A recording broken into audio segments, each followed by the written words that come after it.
Now, here are Morgan Streetman and Roxanne Wilder. Good morning, Morgan Streetman. I'm Roxanne Wilder. Pat George is here. We have a very special guest in studio, so Morgan will be introducing him in a few moments. And can you believe, Morgan, we are 15 days away from the election. Boy, I feel the pressure building. It's almost here. It's almost here. And how many of us will be glad to have this election over with one way or the other? No, I know I'm a lot not of people sure. will be. I'm not sure anything's going to change. So. Well, the more things change, the more they stay the same, Pat George. Right. And hey, if you want to get on the horn with us today or with our special guest when we bring him in, the number to call will be 888-404-1010. But before we go there, I wanted to take just a quick look back at a couple of stories.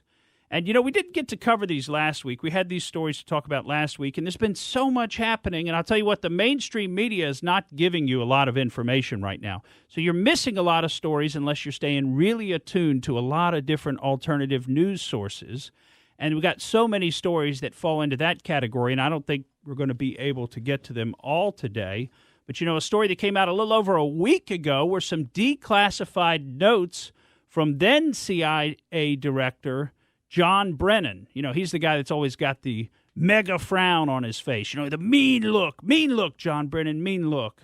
And, he had some handwritten notes talking about briefing President Obama on the fact that Hillary Clinton and her campaign concocted the Russian collusion, Russian conspiracy story. Now, if you remember this story, hopefully you do, because we spent about the last 3 years of our lives, up till about a year ago when Bob Mueller came out and fell flat on his face in front of Congress. We spent about 3 years, the first 3 years of President Trump's presidency, talking about it. That's all the media would talk about for 3 years. And guess what? I mean, this is the dystopian world that we're living in now. This is so amazing to me. Everything that they've been saying about President Trump and his family for 3 years, and we'll get into more of this because it involves the Ukraine as well, but just focusing on the Russia story, it was actually true about Hillary Clinton and even Barack Obama's administration, because the president was briefed on the fact that this entire Russian conspiracy, Russian collusion narrative was a campaign effort by Hillary Clinton to slander Donald Trump and to defeat his candidacy. And yet we had 3 years of investigations. We had the entire Mueller or Weissman investigation was conducted on this fact that everybody who was in a position to make a decision on it knew was false, knew it had been made up by Hillary Clinton, knew it was Russian disinformation by actual Russian agents. That's what the Steele dossier was. It was full of a bunch of Russian lies put forward by people that are now admitted to be and known at the time by the FBI to have been Russian agents. So everything they accused President Donald Trump of, and before he was president, candidate Donald Trump of, were things that they were doing. And isn't that the rules for radicals' point? You always accuse your enemy of exactly what it is that you're doing. It's classic projection. Classic projection, and it's what's been going on in our politics, and the media is part and parcel of it. They are assisting this. In fact, they are probably one of the biggest parts of pushing these stories because that's all we hear from all the mainstream sources, and that's why I have such trouble paying attention to these mainstream sources. And, they call them mainstream, but when you look at their readership and their viewership, they're really not mainstream. In fact, we got CNN on here now. We've got a new addition to the studio, Pat George. I'm sorry, I forgot to change that for you. You got me on TV and you put CNN Live on it. I know. I normally have Fox on in there for you. Just use it like a cheat sheet, Morgan. Just read the headlines from there and you'll be good for this show. Can we not get OAN? Can we get OAN? I don't think we can get that on there. No, probably not. It's probably blocked. But anyway, this mainstream media push, they decide what they want to talk about. In fact, right now they're talking about the alleged plot to kidnap the Michigan governor. We didn't even get a chance to cover that, and we're not going to cover it today. But, there is a much bigger story in the news right now, what's not in the mainstream news, because they've got a pact that they've made that they will never talk about this story. Let me guess. Could it be Hunter? Oh, the hunter becomes the hunted, right, Pat George? Well, I tell you, I sent you some information on this last week, and I heard you guys were able to use it in the Shriner Show and did a great job covering some of the information that had come out at that time which at the time was pretty basic because at the time we just had a picture of Hunter in bed. Well, we had several pictures of Hunter looking in different states of disheveled, but we had a picture of him in bed with a glass pipe hanging out of his mouth. And I've heard a couple of different reports on that from some different sources. A lot of people say it's a crack pipe, and I guess that's because Hunter was known to be a crack smoker and maybe you'd even say a crack fiend. I don't know. He apparently smokes a lot of crack cocaine, that is. And I've also heard, though, some people who are in the know, and I'm not personally, I can't make a distinction between a crack pipe and a meth pipe myself. But I have heard some people say, hey, that's not a crack pipe that he has hanging out of his mouth. That's a methamphetamine pipe.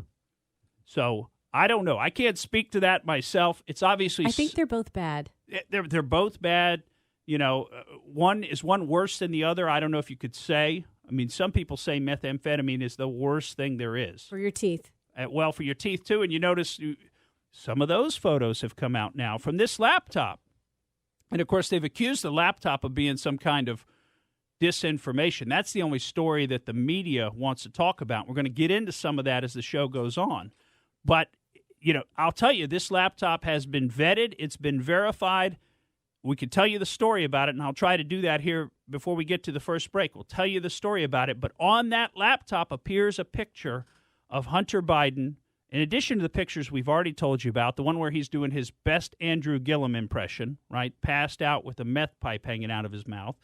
And there's also a picture, though, of where Hunter's had his teeth cut down into this sort of vampiric little icicles of teeth being fitted for his new teeth plate. You know, because you notice what a great smile he has now, just like his dad. They both have these fantastic, beautiful white smiles. Well, apparently he'd done enough crack or meth or whatever that it had rotted away the lining on the outside of his teeth, and he had to have his teeth cut down and have an entire tooth plate fitted to his mouth. So that picture is on the laptop, along with apparently a lot of other pictures. And we're getting word from people who have seen the laptop. And this includes One American News' Chanel Rion has said she's seen the pictures, and she said that there is stuff that's going to come out about Hunter Biden that's going to make Anthony Weiner, remember Anthony Weiner, how he was sexting with underage girls, at least one that we know of. I think there were multiple. Well, sending these what they call below-the-belt selfie pics. Apparently, we're going to see a lot of that kind of stuff and maybe something even worse coming out about Hunter. So I'm told, and I watched Steve Bannon do an interview with Sky News Australia on Sunday on the Sherry Show, and if you get a chance to watch that, you ought to watch it. I'm told the stuff that's going to come out about Hunter will absolutely make you sick at your stomach. It is so horrific and so bad, and we've only started to scratch the surface, and this is part of a planned media release about this. So let me just tell you briefly how this laptop came into the possession of Rudy Giuliani. There's a guy named John Paul Mac Isaac who has a computer repair shop in Wilmington, Delaware.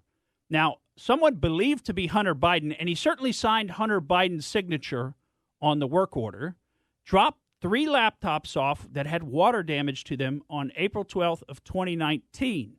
He didn't pay for them at the time. This gentleman, Mr. Isaac, at his computer shop, fixed the laptops and then began to try to contact Hunter Biden to come and pick the laptops up. He was calling him. He was emailing him.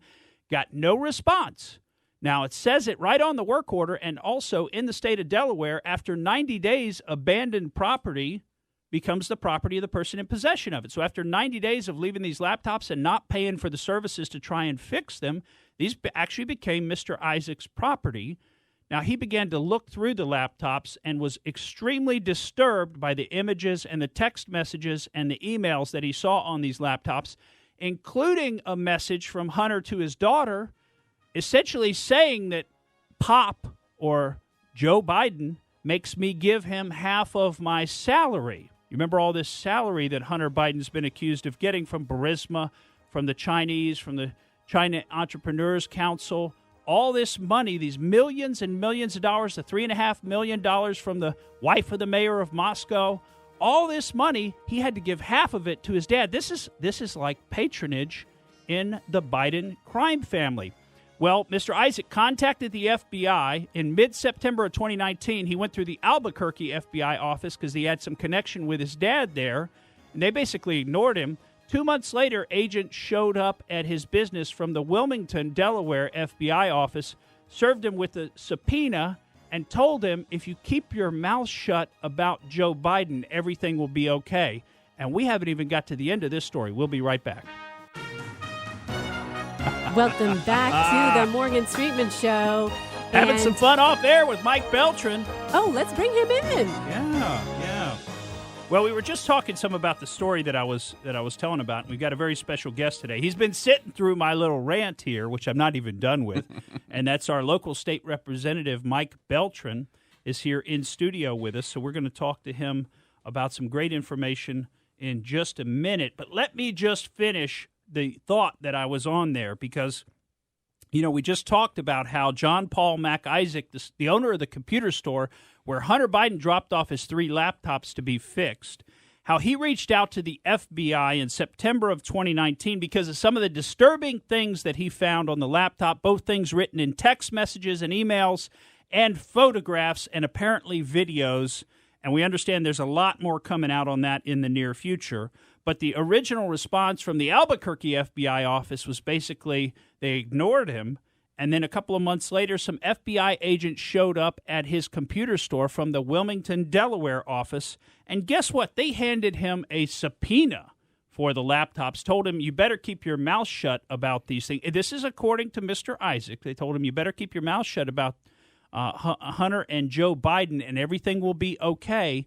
But here's an interesting additional fact. And, of course, none of this is being reported by the mainstream media, but the additional fact is that the subpoena was signed by an attorney for the DOJ, Joshua Wilson, who is apparently the lead investigating attorney for charges relating to, wait for it, child pornography. And we are told that the things on Hunter Biden's laptop, the pictures on Hunter Biden's laptop, and maybe even some videos are going to absolutely shock your conscience. They're going to make Anthony Weiner look like an altar boy.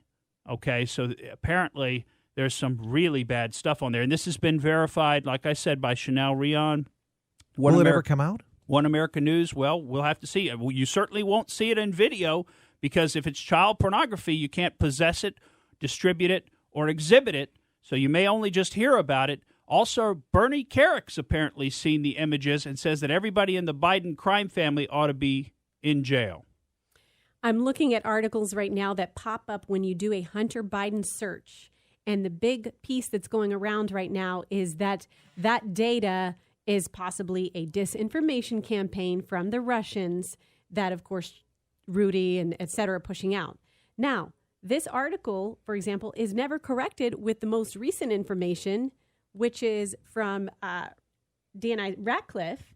There's no intelligence that the Hunter Biden laptop is part of a Russian disinformation campaign. He said that is not happening, and if it was, he would know about it. Well, and we're going to talk some more about that when we get to the Out There segment, because that's a great point. I mean, we've got some key facts that you need to know about how you can know that this is not some Russian disinformation campaign. But we'll talk about that when we get to the Out There segment, because we've got to save a little something juicy for later.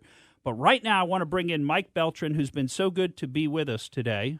And we always love having him on. We've had him on a few times before. And I tell you what, this guy knows a lot of information about a lot of different subjects.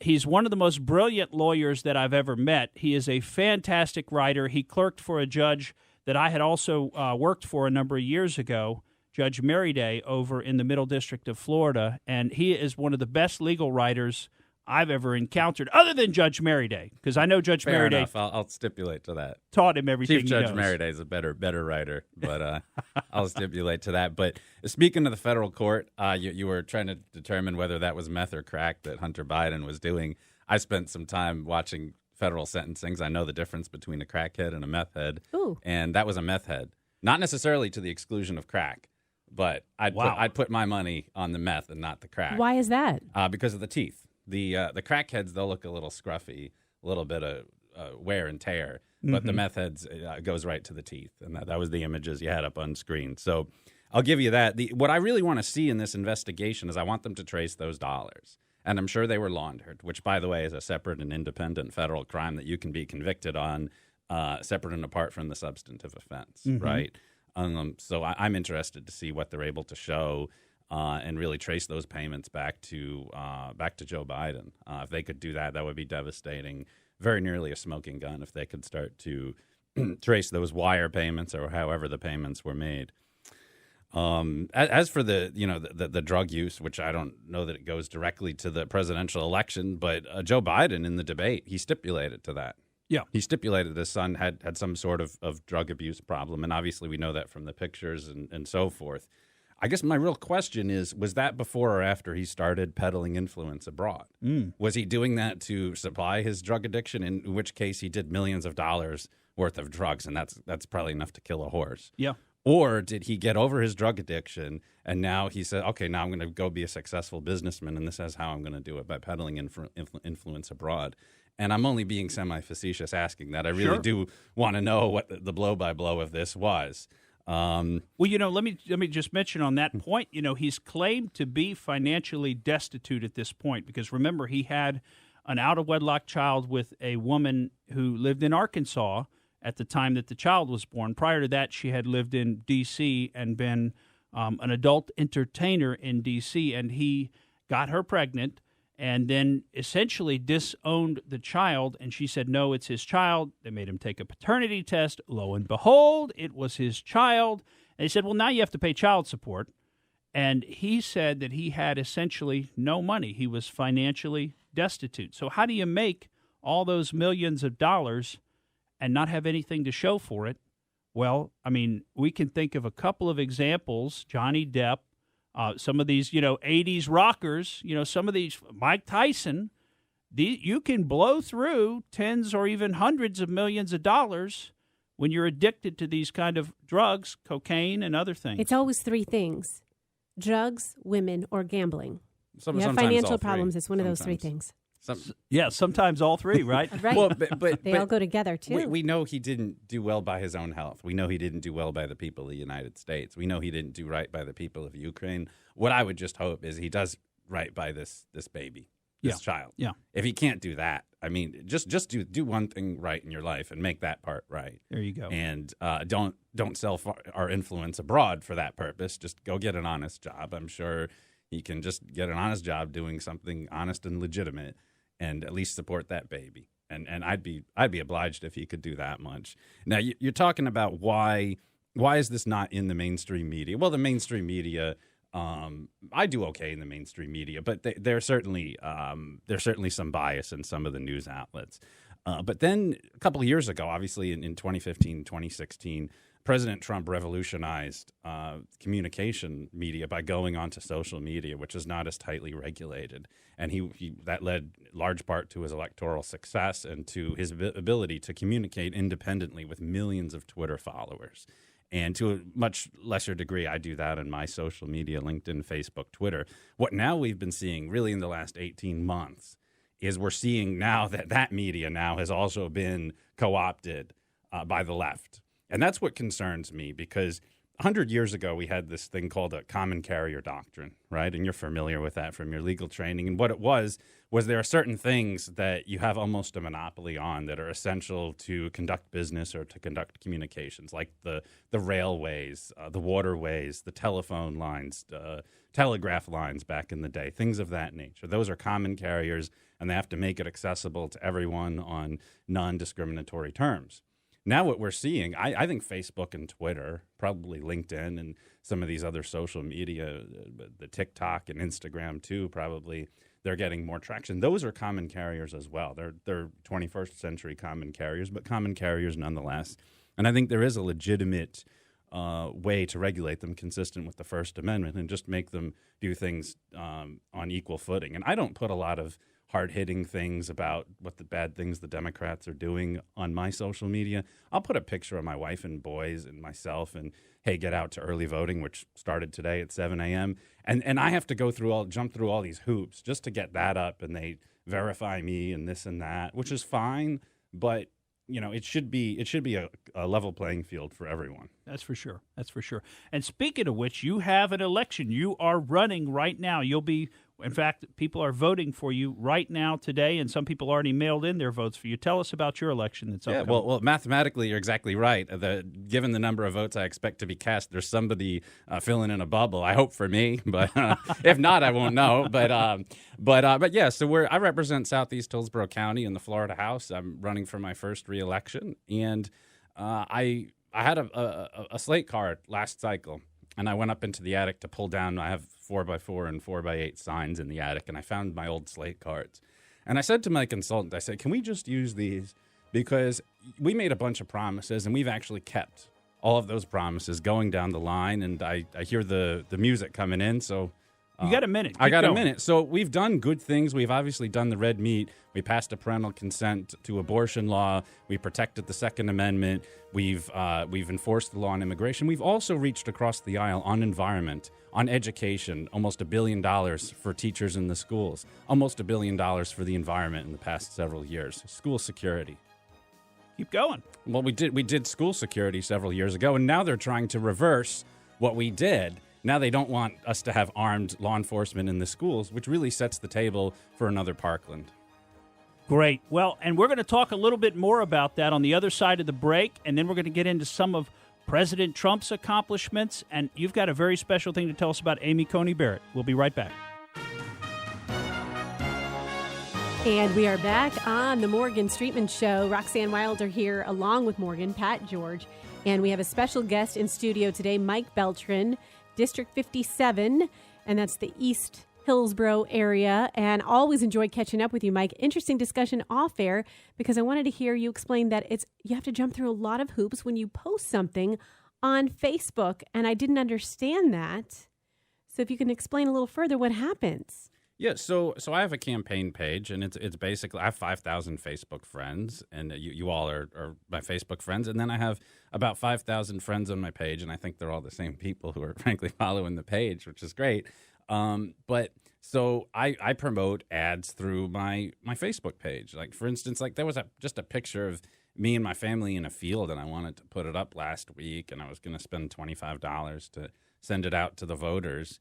And I had to go through my political consultants just to get that page up. In other words, me just clicking a button and putting my credit card in wasn't enough to get that done. We had to jump through hoops. And I don't know what the Democrats have to do, because I've never worked on a Democrat campaign trying to do social media. But I know that we have a really hard time. And that's ostensibly all implemented since the 2016 election in an effort to prevent foreign interference in our elections. Mike, you shouldn't have had a big sign that said Burisma on cardboard that your kids were holding up in the picture. That's what throttled it. Oh, Facebook throttled it. Is that what it was? Yeah, because I didn't get that payment. So I can't give Joe Biden his share, So Joe keeps texting me saying I owe him whatever percent it is. And I told him I don't have the money because they never paid up. I was real disappointed on that. But if you want to prevent, in all seriousness, you want to prevent foreign influence in elections, okay? We have foreign influence in our elections, and it's not coming from the right, and it's not redounding to our benefit. It's redounding to the detriment, not of individual elected officials, but of the Constitution. I'm going to tell you how. There's a guy, his name is George Soros. He started his career as a Nazi collaborator in Hungary. That's right. And then he went around the world, and he was a currency manipulator. That's how he made his billions of dollars. He's a multi-billionaire. He shorted the sterling, the baht, the ruble, the ringgit, the yuan, some of those currencies people may not have even heard of. But mark my words, he caused economic misery to hundreds of millions of people in both the developing and in the developed world. He came to New York. He has a massive estate in near Westchester in the Hudson Valley. And from there, he sends millions of dollars into elections in Florida, not only to buy our prosecutors, because he flipped some prosecutor seats a couple of years ago, but he also buys amendments. And so we have a system in you can put a ballot initiative on the docket, and you can completely short circuit separation of powers, bicameralism, presentment to the governor, all of those good things that we have that we learn about in sixth grade civics. You can short circuit that by doing a ballot initiative, and you pay petition gatherers, and then you send out a couple $1 billion worth of mailers right around now in order to influence the outcome. And all you need is 60% on one day of the general electorate. Mm-hmm. There's no, you go through the House, you go through the Senate, you work out a compromise. The staff look at the language. We try to get rid of any loopholes, clarify any issues. There's no opportunity for any stakeholders to make comment. And there's certainly no veto by the governor, review by the court. Well, there is a review by the court, but it's perfunctory. And we don't have the standard checks and balances that we used to have. There's an initiative that I've been supporting for a number of years right now, and it makes it more difficult to amend the Constitution. Remember, the Constitution's a counter-majoritarian document. It protects individual rights, separation of powers, and independent judiciary.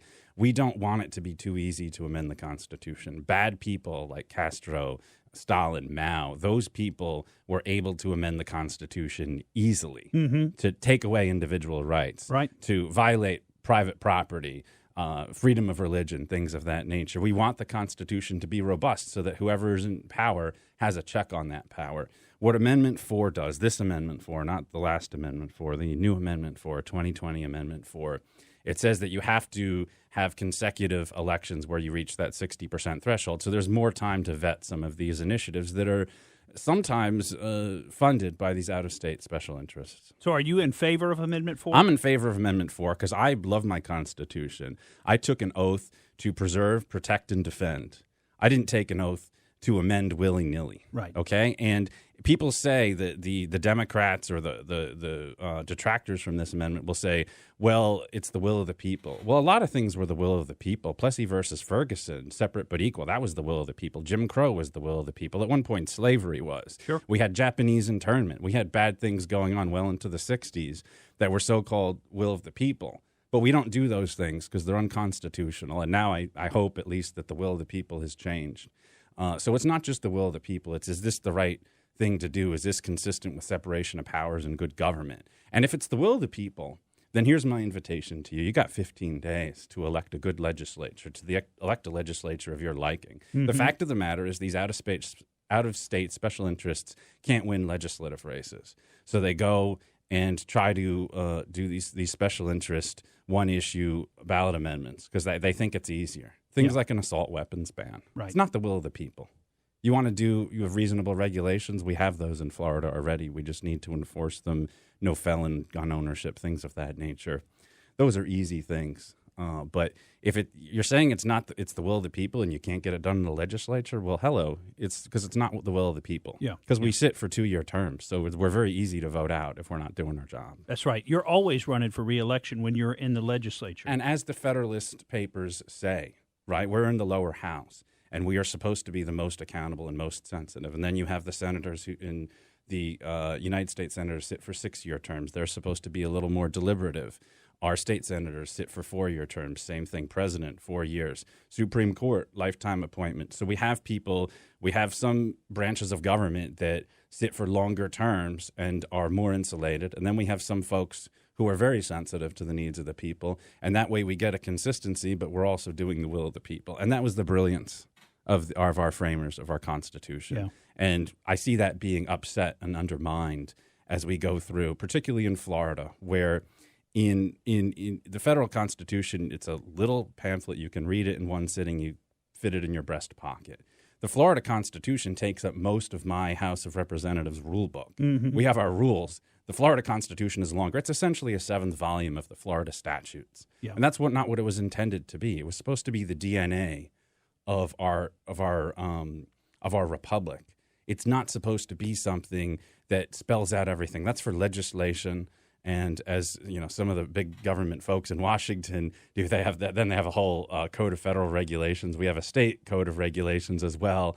That's gotten out of hand. But certainly, it should be in the statute and not in the Constitution, and if strictly necessary in the regulations. But it kind of saddens me that folks don't understand that, and I think there are well-meaning people on the left, but they don't seem to grasp that kind of fundamental thing that should have been clear to everyone after they took their 6th-year civics class that we Yeah. have separation of powers and you legislate in a certain way, and it involves compromise and hard work. And sometimes you bring a bill back and you bring it back again, and then you finally get it out off the House floor and it goes to the Senate and it dies there, and you bring it back again, and you just keep doing that if you think it's good public policy. And the bill gets better because you make those compromises, you have that back and forth, you have that dialogue, and you spell out each individual circumstance so that the courts. The other thing is now people write vague bills and it's their first draft. Now the courts have to go through and try to determine what does this thing mean. And that's not even the proper role of the court. That's not the proper role of the courts. When people come into my office and they give me a piece of legislation, either they want me to run the piece of legislation or they want me to support something that someone else has filed. I always look through the legislation. I say, what does this mean? And they say, well, the judge is going to have to figure that out. And these are good lobbyists. I mean, these are intelligent, successful people. And I say, no. Go back to your office. Sometimes it's an issue that I'm agnostic on, but I know that 2 companies are going to be arguing about it, or 2 individuals, or a family, or whoever it is, or a criminal defendant in the state. I say, go back and figure out what you want to do. Come back in. As long as it's good public policy, I'll support that. But you have to spell it out in the statute so that you're not inviting the courts. And before it gets into the courts, remember, it's lawyers like you and me who are trying to counsel our clients to conform their conduct to the law, to know what the law is so that they can plan their personal affairs, their business, conform their conduct to the criminal code as well. Because we have to give notice to the people what the law is, right, so that they can plan accordingly. That's the rule of law. That is what the rule of law means. Otherwise, it's rule of man. When you have a judge legislating from the bench, particularly a trial judge, but sometimes appellate court judges, that's not rule of law. That might be ruled by law, or it might be ruled by man, depending upon how egregious, or ruled by woman. Yeah. Right? We have seen certainly Barbara Pariente. We saw that with her, right? And but the one thing I'll say, at least Barbara Pariente spelled out that thing on the old Amendment 4, and the old Amendment 4, we align with her because she made that explicit when they were vetting that amendment. And what we've done in the Florida legislature is consistent with what John Mills, former Democratic Speaker of the House, Barbara Pariente, liberal justice, what we've done on that amendment is consistent with what they said we should do on the amendment. Yeah. And then once they get it passed, and then they say it means something else, which is exactly why the proper role of legislation is in the legislature. Well, let's talk some about Amy Coney Barrett. Now we're moving up to the U.S. Supreme Court, but those hearings took place over the past week or so. And I don't know if you got a chance to watch them. I don't know if you have some thoughts on Amy. In fact, I know you do have some thoughts on Amy Coney Barrett. But I thought she did fantastic at really setting out the lane in which a judge is supposed to stay, which is not to get into legislation or writing the law or making it better or making it what the judge thinks it should be. It is simply stating what does the law itself say is the law, because that's the only way the rule of law works. Correct. And as Justice Roberts said during his confirmation proceeding, and I agreed with him more when he was confirmed than I do now, obviously, but I still think what he said, he gave a very cogent description over a decade ago, which is you need to be calling balls and strikes. When you pick up that bat, when you put on the baseball glove, or you run out into the field, you're not being a jurist anymore. If you want to be a prosecutor, you want to be a defense attorney, you want to do public interest law, you want to be a civil litigator, go do that. There's a lot more money in that than being a jurist, okay? But if you want to call balls and strikes, that's the proper role of the jurist. When you put on that black robe, that you take your gloves off. And, I've heard a lot of people say, our attorney general said to me before she ran, she said, look, I wanted to go and do more, but it wasn't appropriate to do that in my role as a jurist. So I'm going to run for elected office, and then you're accountable to the people. Right, and then if you're not a jurist, you're an elected official. Then you sit 2, 4, 6-year terms, and you're accountable to the people. So there's a trade-off there in terms of what somebody's role is going to be. So, but Amy Coney Barrett, she was poised, she was confident, she knew the law, she explained the law in a way that was accessible not only to the senators but to the lay people. And it kind of reminds me of those ninja movies you watch, where there's, whoever the ninja is, he's challenged by all these 1 and 2 degree black belts, who are some of these intelligent people like Cory Booker. I think he's an intelligent guy, has a good head on his shoulders. He's always wrong. And they were coming at him, or he was coming at her, And she was just fending him off like she didn't even break a sweat. Like Bruce Lee. She's what I would say is if she's confirmed and serves her term on the Supreme Court, she will be the foremost American stateswoman since Eleanor Roosevelt. Wow. What a great prediction. And do you think she will be confirmed? I think she'll be confirmed. I haven't seen the updated whip count, but I'm very confident Mitch McConnell's going to get it done. Really enjoying this conversation today with Morgan Streetman and Mike Beltran. And Mike, I want to throw it back to you as before we go out there. We are going to go out there with the Hunter Biden craziness. But I do want to find out from you, what do you think about Trump? How is he doing? How's President Trump looking as we get down the stretch with only 15 days to go until the election? Well, look, Trump's done a good job. I had a similar conversation about 14, 15 months ago, and I was on with two Democrats. I was on NBC of all places, and we always have a good time when we go on NBC. But we were debating, and they were talking about the economy. And obviously no economy lasts forever, whether it's a man-made or a natural intervening factor, right? But I said, look at all the good things he's done on foreign policy, and he's continued to do those things despite the coronavirus, the peace in the Middle East, probably moving the ball more than anyone else since Bill Clinton, probably more than anyone else since going back quite a bit further.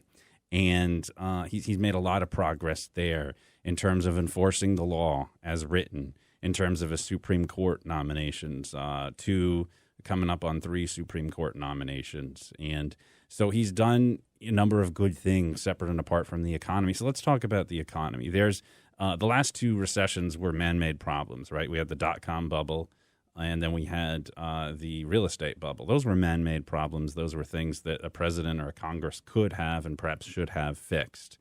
What is this? Well, this is a natural disaster, right? I mean, it's akin to a natural disaster in the sense this was some virus that was either grew up in animals or was deliberately concocted. I don't know which. And if it was anyone's fault, it was China's fault, and it wasn't Trump's fault. And Trump was the first guy to basically say we need to stop flights from China, and he was lambasted as a xenophobe by people among those at the top of the Democratic ticket as a xenophobe when he was protecting the United States. That's right. And does he wear a mask when he's sitting alone watching the game? No, he doesn't. Should he maybe have worn a mask more? Yeah, obviously he should have, and he caught coronavirus, but he's okay now. And I just submit, I said, if the man upstairs did not want Donald Trump to be reelected, he obviously had his opportunity. He had the perfect chance. And we talked about it on this show. A lot of Democrats were wanting the president to expire from coronavirus. I got text messages from people, tweets from people. People wanted to make wagers on whether he'd survive through the end of the week, etc. I was at that weekend that Trump was holed up with coronavirus at Walter Reed Hospital. I went to an event. It was an event where basically I expected to see fellow conservatives. And there was a man I didn't know. I guess he was at the event, but he wasn't of the persuasion. But I didn't know that. And I was talking to this man, and he asked me what I thought of the president. I said, I think the president's going to be okay. I said, in the unlikely event that he wasn't okay, obviously we have a transition, but Mike Pence is very competent, and the country's going to be okay, and I think the president's going to be okay. And I was just trying to, give people some hope, and, it's the coronavirus, but it's not a gunshot, Yeah. So I thought that President Trump would survive, and indeed he did. And the man started looking at me with this shock and rage, and I didn't know what to make of it at the time. And one of my friends took me aside. He said, that guy's a liberal. And then it all made sense. He didn't want reassurance. He wanted to find out who was building his coffin. Right. And that just, I could name him, and he's a very prominent man in my area, but I'm not going to. But I was just kind of sad to see that. I mean, if Biden or Kamala Harris or Nancy Pelosi, for that matter, was sick, I would wish them all the best. When RBG died, I actually admire her intellect, not her ideology, but her intellect. And if we can't kind of agree that we want our opponents to have good health, then what can we agree on? That's right. Well, that's the way it used to be, and now in today's world, and for a lot of us on the right, the Republicans and the right wings and conservatives, we all still feel that way, like you're expressing. I mean, I feel that way. I don't want anybody to die because of their ideology, but a lot of folks on the left now today, that's their mentality. If you don't agree with them politically, they would prefer that you were dead. And we see that playing out in the streets in some cases, as we've seen recently. Okay, we got about 3 minutes. We're going to try to go out there and talk about some of this censorship and also the way the media is going to approach the Hunter Biden laptop story as the details continue to trickle out. And Steve Bannon promises us that this is only the beginning, that he's got this set up ready to go. There's going to be story after story, bombshell after bombshell coming out about this laptop. And folks, if you don't think this is a national security threat, you haven't thought about this enough, because this is a huge national security threat when you've got the Vice President of the United States selling his office, using his son as essentially the bagman to go and pick up the money to go and collect the funds from the Chinese, from the Ukrainians, from the Kazakhs, from the Russians, from all of these different folks that are trying to buy political influence with the U.S. government. That is a huge opportunity for blackmail. You've also got, and you mentioned earlier, does the son's drug use, does Hunter Biden's drug use and involvement with all kinds of other vices, does that somehow color his father? And you might say, well, no, you got to remember the father and the son, they're different. And that is true. But what does it do? It creates, again, an opportunity for blackmail against the son and even against the father. Do you really want this coming out about your son? Do you really want us to destroy your son? Which, remember, is the same thing they did with Michael Flynn. In the Flynn case, in the prosecution, they went after Michael Flynn Jr. And they said, if you don't plead to this, we're going to get your son. We're going to go after your son, and we're going to destroy your son. And Michael Flynn said, fine, I'll plead to it. And he's now in the process of having tried to withdraw that plea, and the DOJ wants to let him do it, and that's a whole other story. But staying just on this Hunter Biden thing, the New York Post, they fully vetted this story before they ran with it. This isn't just something they picked up. They just, it's like they were in the parking lot, and they found these emails printed out next to their car, and they're like, wait a minute, what's this? Let's publish it. No, they went through, they have said this, they went through and they checked the metadata on the hard drive, because everybody says, well, these emails, they don't have metadata. Well, the ones you're looking at may not have metadata, but before they publish this, they claim they fully vetted it, because they know if this is false, they've got a great opportunity to be sued for this and possibly sued into oblivion, and they weren't going to go down that road.